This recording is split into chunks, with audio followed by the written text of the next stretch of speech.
श्री सीताराम चंद्राभ्याम नमः। बालकांड 34वां सर्ग। गाधी की उत्पत्ति, कौशिकी की प्रशंसा। विश्वामित्र जी का कथा बंद करके आधी रात का वर्णन करते हुए सबको सोने की आज्ञा देकर शयन करना।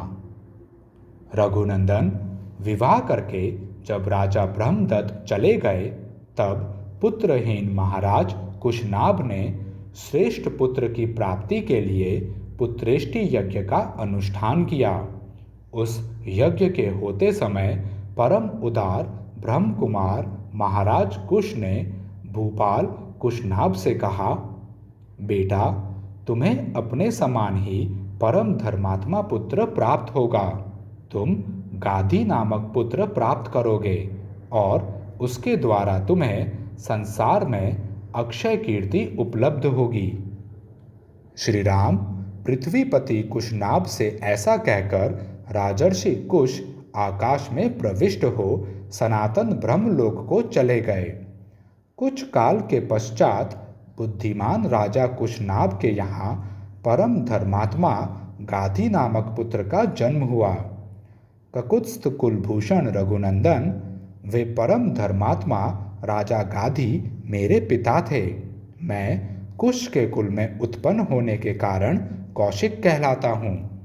राघव, मेरे एक ज्येष्ठ बहन भी थी जो उत्तम व्रत का पालन करने वाली थी। उसका नाम सत्यवती था। वह ऋचिक मुनि को ब्याही गई थी।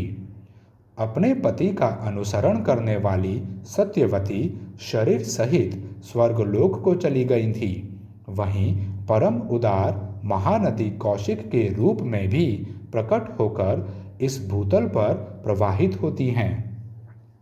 मेरी वह बहन जगत के हित के लिए हिमालय का आश्रय लेकर नदी रूप में प्रवाहित हुई। वह पुण्य सलीला दिव्य नदी बड़ी रमणीय है। रघुनंदन, मेरा अपनी बहन कौशिकी के प्रति बहुत स्नेह है, अतः मैं हिमालय के निकट उसी के तट पर नियम पूर्वक बड़े सुख से निवास करता हूँ। पुण्यमयी सत्यवती सत्य धर्म में प्रतिष्ठित हैं।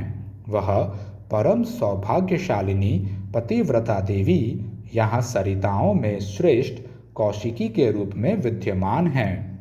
श्री राम, मैं यज्ञ संबंधी नियम की सिद्धि के लिए ही अपनी बहन का सानिध्य छोड़कर सिद्धाश्रम में आया था। अब तुम्हारे तेज से मुझे वह सिद्धि प्राप्त हो गई है। महाबाहु श्री राम, तुमने मुझसे जो पूछा था उसके उत्तर में मैंने तुम्हें शोणभद्र तटवर्ती देश का परिचय देते हुए यह अपनी तथा अपने कुल की उत्पत्ति बताई है। काकुत्स्थ, मेरे कथा कहते कहते आधी रात बीत गई। अब थोड़ी देर नींद ले लो, तुम्हारा कल्याण हो। मैं चाहता हूँ कि अधिक जागरण के कारण हमारी यात्रा में विघ्न न पड़े। सारे वृक्ष निष्कंप जान पड़ते हैं, इनका एक पत्ता भी नहीं हिलता है। पशु पक्षी अपने अपने वास स्थान में छिपकर बसेरे लेते हैं। रघुनंदन, रात्रि के अंधकार से संपूर्ण दिशाएं व्याप्त हो रही हैं। धीरे धीरे संध्या दूर चली गई। नक्षत्रों तथा ताराओं से भरा हुआ आकाश सहस्त्रों ज्योतिर्मय नेत्रों से व्याप्त सा होकर प्रकाशित हो रहा है।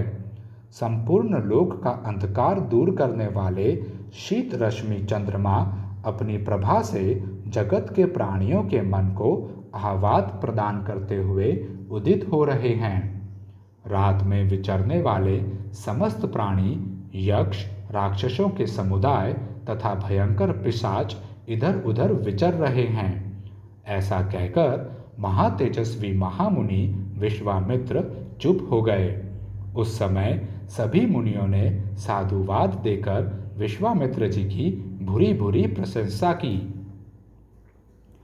कुश पुत्रों का यह वंश सदा ही महान धर्मपरायण रहा है।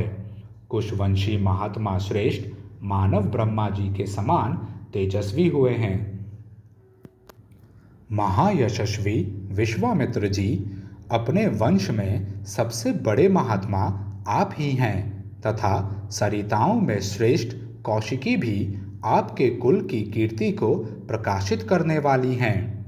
इस प्रकार आनंद मग्न हुए उन मुनिवरों द्वारा प्रशंसित श्रीमान कौशिक मुनि अस्त हुए सूर्य की भांति नींद लेने लगे। वह कथा सुनकर लक्ष्मण सहित श्री राम को भी कुछ विस्मय हो आया। वे सभी मुनि श्रेष्ठ विश्वामित्र की सराहना करके नींद लेने लगे। इस प्रकार श्री वाल्मीकि निर्मित आर्ष रामायण आदि काव्य के बालकांड में 34वां सर्ग पूरा हुआ। जय श्री राम।